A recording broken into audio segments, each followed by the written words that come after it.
So in this lecture, we are going to review second part of second line of defense, which is inflammation, as you can see. तो previous lecture में हमने देखा था कि second line of defence जो है उसका part 1 था which is phagocytosis. Phagocytosis means engulfment of the pathogenic organism by macrophages or neutrophils, or we can say phagocytic cells. So second line of defence दो कंपोनेंट्स पे depend कर रही थी, phagocytosis and inflammation. तो inflammation देखेंगे कि क्या होती है. तो एज वी ऑल नो कि इन्फ्लेमेशन जो है that is triggered by our tissue damage, which can be due to inflammation, which can be due to some infection or any other wound or heat or something like that. So four major symptoms of inflammation के redness, pain, heat and swelling, and sometimes loss of function of that organ. अगर वो inflammation जो है वो prolong हो जाए, यानी cure नहीं कर रहे, inflammation का कोई solution नहीं निकल रहा है, prolonged inflammation है, तो it can lead to the loss of function of that organ or specific area. Otherwise ये फोर मेजर फंक्शन मेजर जो है वो सिम्टम्स है इन्फ्लेमेशन के. रेडनेस हो जाती है, पेन होती है उस जगह पे, हीट, वो बॉडी हीटेड होती है from the rest of the body parts, और स्वेलिंग होती है which we can clearly see, और हम उसको कह रहे होते हैं कि इन्फ्लेमेशन हो गई है. सो इन्फ्लेमेशन बेसिकली होती क्यों है, या क्या उसका फंक्शन क्या है इन्फ्लेमेशन का. It destroy and removes pathogen. कैसे करती है ये भी हम देखेंगे. If destruction is not possible, to limit effects by confining the pathogen and its product. क्योंकि वो कह रहा है कि अगर पैथोजन को इन्फ्लेमेशन के प्रोसेस से अगर पैथोजन जो है वो डिस्ट्रॉय नहीं हो रहा, तो इन्फ्लेमेशन क्या करेगी कि वो अपने इन्फेक्शन को लिमिट कर देगी, यानी कन्फाइन कर देगी या तो to a specific area. It means कि वो एरिया जो है वो स्वेल हो जाएगा, वहाँ पे स्वेलिंग की वजह से प्रेशर डेवलप होगा, और वो जो प्रेशर है वो इन्फेक्शन को, पैथोजन को स्प्रेड नहीं होने देगा. यानी under the pressure of the swelling caused by the inflammation, pathogen जो है एक जगह पे लिमिट हो जाएगा, एक जगह पे कन्फाइन हो जाएगा, जिसकी यहाँ पे बात की गई है. पैथोजन या it's product. It's product mean उसका कोई टॉक्सिन भी है अगर कोई पैथोजन का, तो वो इन्फ्लेमेशन हो जाने की वजह से एक ही जगह पे जो है वो रिस्ट्रेन रहेगा. उसके बाद next, repair and replace. What it does, it repairs and replace tissues which are damaged by the pathogen and its product. कि अगर किसी पैथोजन की वजह से या उसके किसी प्रोडक्ट, फॉर एग्जांपल किसी टॉक्सिन की वजह से जो टिश्यू है वो डैमेज हो गया है, तो इन्फ्लेमेशन के रिजल्ट में वो रिपेयर भी हो जाएगा और रिप्लेस भी हो जाएगा.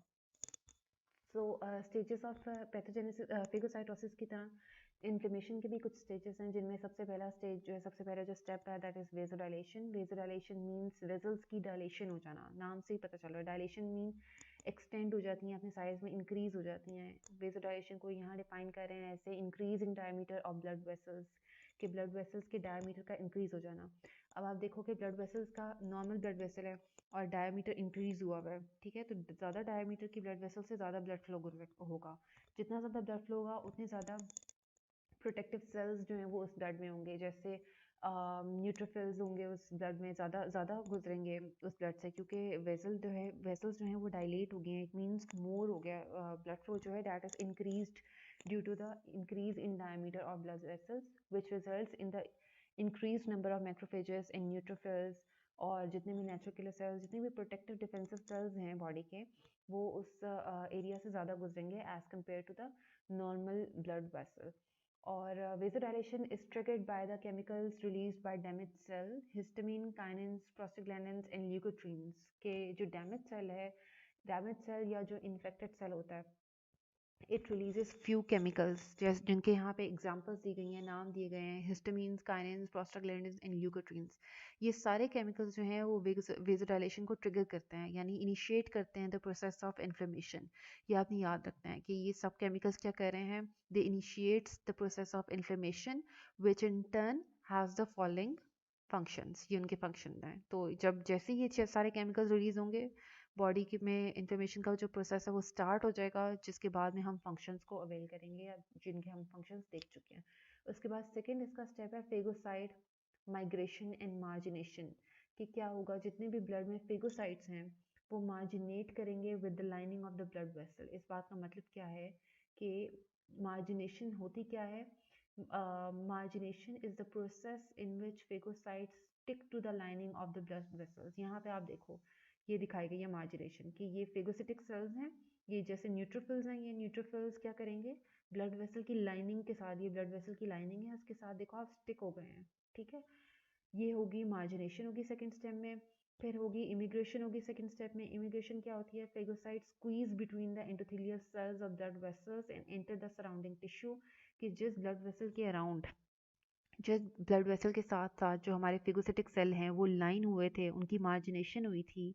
इमिग्रेशन के स्टेप में क्या होगा? वो वहाँ से ब्लड वेसल्स में से स्क्वीज करेंगे और अपनी सराउंडिंग टिश्यूज में चले जाएंगे जहाँ पे कोई डैमेज सेल या डैमेज टिश्यू होगा।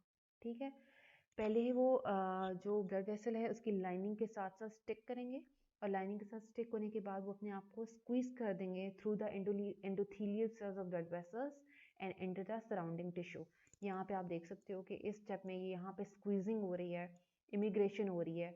फिफ्थ स्टेप में immigration, phagocyte squeeze between endothelial sales, यहाँ पे स्क्वीज किया वो और वो अपने सराउंडिंग टिश्यूज में चला गया है, ताकि वो बाद में जो भी फेगोसिटिक्स जो भी पैथोजन है उसको डिस्ट्रॉय कर सके और जो डैमेज सेल्स हैं उनको रिपेयर कर सके। उसके बाद क्या हो रहा है? Phagocytes are attracted to the site of infection through chemotaxis. Phagocytosis का प्रोसेस यहाँ शुरू हो जाता है, जो कि हम पहले पढ़ चुके हैं। Phagocytes destroy microbes as well as dead and damage host cells. उसके बाद थर्ड स्टेप जो है इन्फ्लेमेशन का, दैट इज टिश्यू रिपेयर, कि डेड एंड डैमेज सेल्स जो हैं इसमें रिप्लेस हो जाते हैं। और ये प्रोसेस ऑफ इन्फ्लेमेशन को आप यहाँ पे ऑब्जर्व कर सकते हो कि बैक्टीरिया जो है that enters with the help of knife, through knife और सम अदर एक्सटर्नल डिवाइस, वो यहाँ पे एंटर हुआ। ब्लड वेसल्स हैं, यहाँ पे आप नर्व्स देख सकते हो। सबसे पहले केमिकल्स फर्स्ट स्टेप में जो है टिश्यू डैमेज हुआ है और केमिकल्स रिलीज हुए हैं, chemicals such as histamines, kinins, prostaglandins and leukotrienes, और ये डैमेज सेल्स से रिलीज हुए हैं। वहाँ पे ब्लड सेल्स बने हैं और एप्सिस स्टार्ट हो गई है। एप्सिस क्या होता है? एक येलो पस लाइक एरिया बन जाता है यहाँ पे, जैसे आप देख सकते हो ये। और vasodilation and increased permeability of blood cells due to these chemicals, in chemicals की वजह से, हिस्टामिन, काइनिन्स और प्रोस्टाग्लैंडिन और ल्यूकोट्रीन्स की वजह से वेजोडाइलेशन हो रही है और ब्लड वेसल्स की जो परमेबिलिटी है वो इंक्रीज हो रही है। नेक्स्ट स्टेप में आप देखो फोर्थ पॉइंट पे मार्जिनेशन हो रही है। मार्जिनेशन देख चुके हैं हम कि क्या होता है।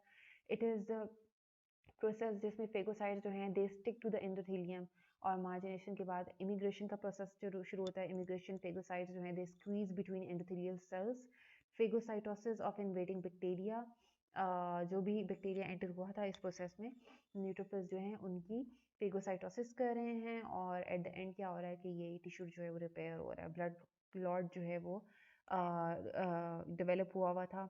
एपिडर्मिस जो है वो दोबारा रीजनरेट हुई है, और जितने भी डर्मिस हैं वो दोबारा रीजनरेट हो गए हैं। So this is the process of whole process of phagocytosis, जिसके 3 मेजर पार्ट्स हैं: phagodilation, phagocyte migration and margination, and tissue repair. Thank you.